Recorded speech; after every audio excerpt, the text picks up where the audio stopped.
राम राम बहन भाइयों माताओं, ज्ञान का निनाटन में आप सबका स्वागत है। आज श्रीमद् भागवत महापुराण 9वें स्कंद का 18वां दिन हम सब मिलके सुनते हैं। सबरी के प्रेम की राम को बेर खिलाती है और सबरी इतनी पागल हो जाती है, बेर जूठे दे रही है, गुंठलियाँ भी दे रही है, वो प्रेम में भाव विभोर हो जाती है। सबसे ऊंची प्रेम सगाई है। सबरी बेर का दोना ले आई, चक चक कर सभी को फल देने लगी। कहीं खट्टे तो नहीं है। वह भगवान के दर्शन होने पर इतनी भावावेश में है, उसे यह भी विचार नहीं आया कि वह भगवान को जूठे बेर खिला रही है। राम जी ने बेरों की प्रशंसा की है। मिठास तो प्रेम ही है। प्रेम कलंकित न हो, ईश्वर को मात्र उनके लिए ही प्रेम करो। महापुरुष वर्णन करते हैं, सबरी के बेर खाकर राम जी ने जो गुंठली फेंक दी थी, उनसे ही द्रोणाचल पर्वत पर संजीवनी वनस्पति उत्पन्न हुई। इसी संजीवनी से लक्ष्मण जी को जीवन दान मिला था। अति से भजन करो, सच्चे साधु संतों में विश्वास रखो। सबरी का चरित्र मानव मात्र के लिए आश्वासन रूप है। भगवान अवश्य मिलते हैं। श्री राम ने सबरी से पूछा, तेरी कोई इच्छा है? सबरी ने कहा, इस पंपा सरोवर के बिगड़े हुए जल को आप शुद्ध कर दीजिए। किसी समय एक ऋषि ने सबरी को लात मारी थी, इस सरोवर का जल बिगड़ गया था। राम जी लोगों से कहते हैं, इस जल को शुद्ध करने की शक्ति मुझ में नहीं है। यदि सबरी के चरण तीर्थ के जल की इस सरोवर में अंजलि दी जाए तो बात कुछ बन सकती है। सबरी को उस सरोवर में स्नान कराया गया, फल सरोवर का जल शुद्ध हो गया। राम ने सबरी का उद्धार किया। राम का दर्शन करती हुई सबरी योग्याग्नि में विलीन हो गई। रघुनाथ जी अब कृष्यमुख पर्वत के समीप आए। वहाँ सुग्रीव रहते थे। वहाँ प्रथम तो हनुमान जी से मिलन हुआ। हनुमान जी ने उनका परिचय जाना और सुग्रीव से मैत्री करा दी। जब तक ईश्वर से जीव का मैत्री नहीं हो पाती है, तब तक जीवन सफल हो नहीं पाता है। ऐसे ऐसे मंत्री हनुमान जी ब्रह्मचार्य के बिना नहीं हो पाती। राम नाम तो अमृत से भी श्रेष्ठ है। राम नाम भगवान की दवा है, किंतु स्वयं के बिना वह भी कारगर नहीं हो सकती। तो जब तक हनुमान जी सिफारिश नहीं करते हैं, तब तक रामचंद्र जी अपना नहीं बनाते हैं। परमात्मा जीव मात्र के सच्चे मित्र है। ईश्वर के साथ मैत्री करने से जीवन सफल होता है। सांसारिक मित्र तो केवल इसी जगत में सुख दे सकता है, किंतु परलोक और अंतकाल में सुख नहीं दे सकता। जीव यदि ईश्वर से मैत्री करे तो वे उसे अपना लेते हैं, वे उसे भी ईश्वर बनाते हैं। वे तो अति उदार है। जब देने पर आते हैं तब अपने बहुत उदार होकर देते हैं। जीव को जब कुछ देने की प्रशंसा आता है तो सोच विचार के अपने लिए बहुत कुछ बाकी रख कर देता है। विश्व का सर्जक देते समय ऐसा कभी नहीं सोचता, अपने लिए शेष रखना चाहिए। मैत्री परमात्मा के साथ करो। परमात्मा से मैत्री वही कर सकता है जो काम को अपना शत्रु बनाता है। कृष्ण और काम, राम और रावण एक साथ रह नहीं सकते। रामचंद्र जी ने सुग्रीव को अपना मित्र बनाया, क्योंकि सुग्रीव को हनुमान जी ने अपनाया है। हनुमान जी ब्रह्मचर्य का स्वरूप है। ब्रह्मचर्य की मैत्री जितेंद्रिय बनाएंगी और तभी परमात्मा के साथ भी मैत्री होगी। संयम और धर्म मर्यादा का पालन करोगे तो राम राज्य काल की भांति डॉक्टर वकील की आवश्यकता नहीं रहेगी। हनुमान जी को अपना मित्र नहीं बनाता है, उसे राम भी अपना मित्र बनाते नहीं हैं। परमात्मा से प्रेम के बिना जीवन सुंदर नहीं हो पाता। प्रेम के बिना मनुष्य जी नहीं सकता। कोई धन से, कोई स्त्री से, कोई बालकों से प्रेम करता है, किंतु प्रेम करने योग्य तो एक परमात्मा ही है। परमात्मा के सिवाय अन्य किसी भी व्यक्ति के साथ किया गया प्रेम जीव को अंत में रुलाता ही है। जगत अपूर्ण है, जीव भी अपूर्ण है। परमात्मा के साथ मैत्री होने पर ही जीवन परिपूर्ण हो पाता है। परमात्मा के साथ प्रेम करने वाले को वे पूर्ण बनवाते हैं। ईश्वर उसी को मिलते हैं जो उनसे पूर्ण प्रेम करते हैं। वैसे व्यक्ति ही प्रभु को अपना मानते हैं। ईश्वर के साथ प्रेम करना है तो दूसरों का प्रेम छोड़ना पड़ेगा। लौकिक प्रेम को धीरे धीरे कम करते जाओ और प्रभु के साथ प्रेम बढ़ाते जाओ। हनुमान जी के पूछने पर राम जी ने अपना परिचय दिया। हनुमान जी ने प्रणाम करके स्तुति की और कहा, इस पर्वत पर वानरराज सुग्रीव रहते हैं, उसके साथ मैत्री कीजिए, वे आपके दास है। तब सभी सुग्रीव के पास आए। राम जी ने सुग्रीव से कहा, तुम इतने दुखी क्यों दिखाई देते हो? सुग्रीव, मेरे भाई बाली ने मेरी धन संपत्ति पत्नी छीनकर मुझे घर से बाहर निकाल दिया है। जो मित्र के दुख से दुखी होता है वही सच्चा मित्र है। सुग्रीव और बाली के बीच युद्ध हुआ। राम सुग्रीव के पक्ष में थे। उन्होंने एक वृक्ष की आड़ लेकर बाली पर तीर छोड़ा तो बाली ने कहा, अवगुण कबहू नाथ मोहि मारा। आपने धर्म की रक्षा के हेतु अवतार धारण किया है। मैंने तो कोई अपराध किया नहीं, फिर भी आप मेरा वध क्यों करना चाहते हैं? धर्म की रक्षा के हेतु अवतार धारण करके भी आपने अधम आचरण किया है। रामचंद्र जी कहते हैं, बाली, अपना दोष को तू देखता नहीं है, पर मुझ पर ही दोष लगाया जा रहा है। भाभी, बहन, पुत्र, वधु, अपनी कन्या एक समान है, फिर भी तुमने अपने भाई की पत्नी पर कुदृष्टि डाली, सो तुम महापापी है। अतः तेरा उद्धार करने के लिए ही तेरा वध कर रहा हूँ। सब दोष के दर्शन के बिना ईश्वर के दर्शन हो नहीं पाते, पर दोष दर्शन परमात्मा के दर्शन में बांधा रूप है। बाली कहने लगा, प्रभु, यदि मैं पापी हूँ तो मुझे बताइए, कौन से ग्रंथ में ऐसे लिखा हुआ है कि पापी को भी आपके दर्शन का लाभ हो सकता है? उल्टे कहा गया है, जन्म जन्म मुनि जतन करा हो, अंत राम कहीं आवत नहीं।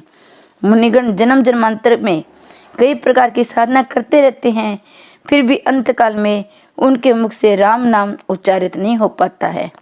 मैं पुण्यशाली हूँ, तभी आपके दर्शन इस समय कर रहा हूँ। आपके दर्शन से अब मैं पापी तो रहा नहीं, आपके दर्शन से पापों का नाश होता है। आपके दर्शन देवों को भी दुर्लभ है, फिर भी मैं आपके दर्शन कर रहा हूँ। भगवान श्री रामचंद्र जी कहते हैं, मेरे दर्शन तुम्हें हुए, वह तेरे प्रताप से नहीं हुए हैं। तुम सुग्रीव के भाई हो, सो मैं तुम्हारा उद्धार कर रहा हूँ। तुम सुग्रीव के कारण ही मेरे दर्शन कर पा रहे हो। भगवान की बात सुनकर बाली ने सुग्रीव को प्रणाम किया और कहा, तेरे ही कारण मुझे भगवान के दर्शन करने का सौभाग्य प्राप्त हुआ है। सुग्रीव बाली से कहने लगा, नहीं नहीं, तुम्हारे कारण ही मुझे भगवान के दर्शन हुए हैं। यदि तुमने मुझसे घर से न निकाल दिया होता तो प्रभु दर्शन में भी कैसे पा सकता होता। बाली देह छोड़ रहा था। सुग्रीव ने भगवान से प्रार्थना की, मेरे भाई के पाप को क्षमा कीजिए। वेर और वासना मृत्यु को बिगाड़ते हैं। जो वेर और वासना को अपने ही मन में रखकर मारता है, उसे सदगति नहीं मिल पाती। अपना कर्तव्य है कि किसी के साथ वेर न करो। राम राम जपते हुए बाली ने प्राण त्याग किया। सुग्रीव को किष्किंधा का राज्य दिया गया। राम की अनासक्ति भी कैसी है। रावण की हार हुई, लंका का राज्य राम को मिला, किंतु उन्होंने कहा, मुझे धन या राज्य की आसक्ति नहीं है। लंका का राज्य विभीषण को दे दिया। कंस की मृत्यु होने पर मथुरा राज्य कृष्ण के हाथों में आया, किंतु उन्होंने उग्रसेन को दे दिया। राम और कृष्ण जैसा बोलते हैं वैसा ही आचरण करते हैं। श्री कृष्ण ने अर्जुन को युद्ध भूमि में 6 शास्त्रों का सार एक ही घंटे में सुनाया था। भगवान का ज्ञान भी कैसा है। अर्जुन ने कहा था, आप जो कहोगे वही मैं करूँगा। ज्ञान की शोभा व्याख्यान नहीं, क्रियात्मक भक्ति योग है। राम के समान जग हितार्थी कोई नहीं है, ऐसा भगवान शंकर ने पार्वती से कहा है। देवता, मनुष्य और मुनि सभी की ये रीति है कि अपने स्वार्थ के हेतु वे सभी से प्रीति करते हैं। सुनर मुनि सबको ये रीति, स्वार्थ लागी करे सब प्रीति। भगवान राम प्रवसन पर्वत पर विराजे। हनुमान जी अपने वानर सेना के साथ वहां पे आए। राम जी ने अपने मुंद्रिका हनुमान जी को देते हुए कहा, ये सीता जी को देना। मेरा विरह था, बल की सारी बातें सुनाकर तुरंत लौट आना। हनुमान जी ने अपने वानर सेना के साथ दक्षिण की ओर प्रस्थान किया।